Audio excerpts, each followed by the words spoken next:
100 रोटी वाला ससुराल। सुनो जी, मुझे तो शीतल की बड़ी फिक्र रहती है।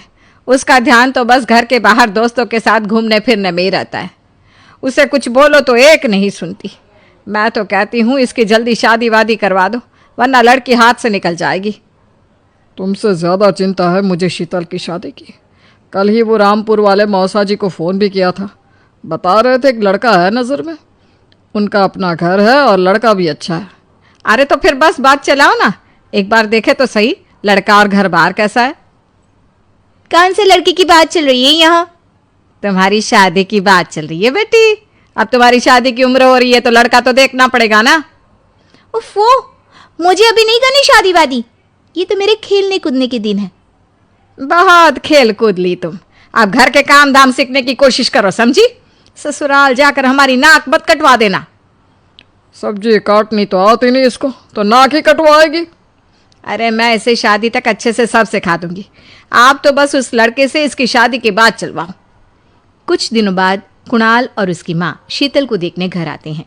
कुणाल दिखने में बड़ा ही स्मार्ट होता है। शीतल तो उसे देखती ही रह जाती है। देखो जी, हमारी कोई डिमांड तो है नहीं, बस हम चाहते हैं कि लड़की घरेलू हो, घर के सारे कामकाज संभाल ले। अब आपके परिवार में तो बस 3 ही लोग हैं, पर हमारा तो खूब भरा पूरा परिवार है।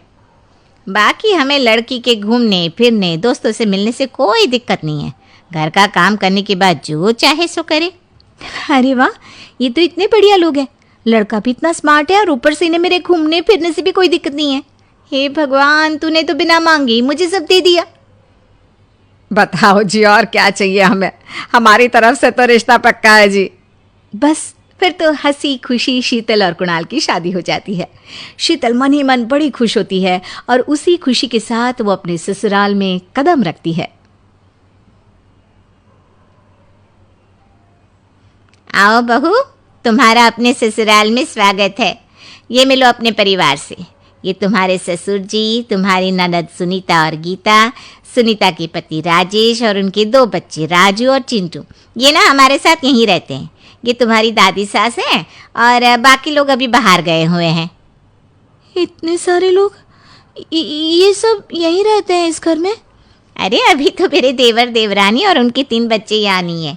उसके मायके में भी शादी थी ना, तो बस वहीं गई है। कल तक आ जाएंगे। हे भगवान, ये घर है या धर्मशाला? ये सब एक साथ इस घर में कैसे रहते हैं? मुझे तो पता ही नहीं था इनका इतना बड़ा परिवार है। अब समझी कि कोई डिमांड क्यों नहीं की इन्होंने।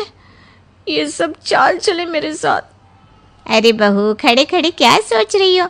चलो अपने कमरे में जाकर आराम करो। जी माँ जी। अगले दिन शीतल का ससुराल में पहला दिन होता है।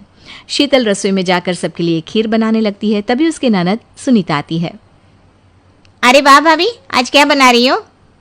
बस दीदी, आज वो पहली रसोई है ना, तो खीर बना रही थी। अरे भाभी, ये खीर वीर रहने दो। घर में 4 लोगों को शुगर है और कुछ लोग मीठा ही नहीं खाते। आप ना सीधा खाना ही बना दो। क्या फ़र्क पड़ता है मीठा बने या नमकीन? बस बहू के हाथ की पहली रसोई होनी चाहिए ना। जी दीदी, तो फिर मैं खाना ही बना देती हूँ। आप बता दो खाने में क्या बनेगा? बस सिंपल सी कोई सब्जी बना दो, जैसे आलू गोभी या आलू मटर, और उसके साथ रोटियां सेक दो। हमारे परिवार में अब तुम्हें मिलाकर पूरे 20 लोग हो गए हैं। 15 बड़े और 5 बच्चे। बड़ों की 6 और बच्चों की 2 के हिसाब से रोटी बना देना। चलो मैं चलती हूँ, सब देख लेना। हाँ, बड़ों की 6 रोटी, मतलब कि 15 लोगों की 90 रोटियाँ, और बच्चों की 2 रोटी, मतलब 5 बच्चों की 10 रोटियाँ।